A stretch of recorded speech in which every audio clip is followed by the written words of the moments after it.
Nous allons voir ici le principe fondamental de l'hydrostatique.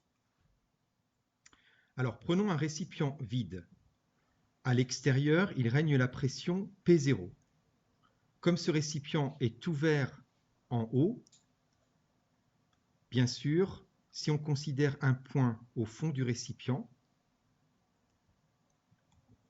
ce point est également à la pression atmosphérique. Donc, la pression en A est P0.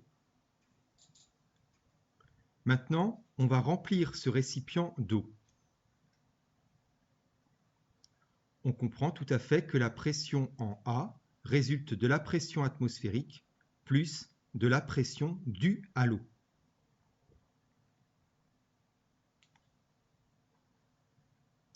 La pression due à l'eau vaut ρGZO.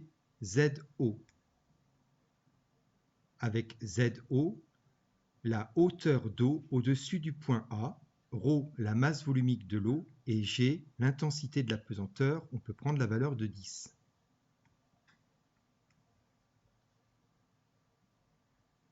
Alors attention, dans la formule, il faut bien prendre la masse volumique du liquide que l'on a mis dans le récipient.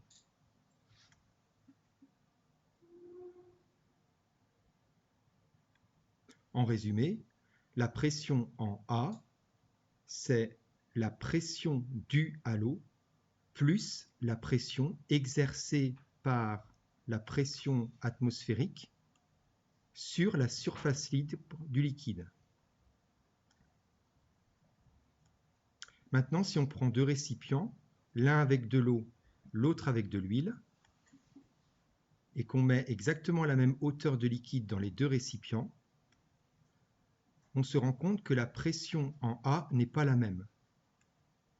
En effet, dans la formule intervient la masse volumique du liquide. Or, la masse volumique de l'eau est de 1000 kg par mètre cube et celle de l'huile de 920 kg par mètre cube. Ce ne sont pas les mêmes valeurs, donc ça va influer sur la valeur de PA. En revanche, si on prend deux récipients qui contiennent le même liquide avec la même hauteur de liquide, mais que ces récipients n'ont pas la même taille, la masse de liquide n'intervenant pas dans l'expression de la pression en A, on va trouver la même valeur pour PA. Dans la valeur de PA, seule intervient la hauteur d'eau au-dessus du point A.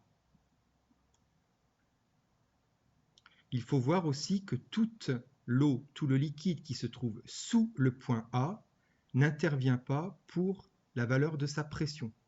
Donc ici, dans ces deux configurations, on aura la même pression du liquide qui va s'appuyer sur le point A. Donc PA aura la même valeur. Heureusement d'ailleurs, parce que si on imagine un plongeur qui va d'un point A à un point B, le plongeur, lui, ne va pas sentir de variation de pression sur son corps si jamais il y a une grosse crevasse sous lui, ou si jamais il fait de la plongée dans la mer Méditerranée ou dans l'océan Atlantique.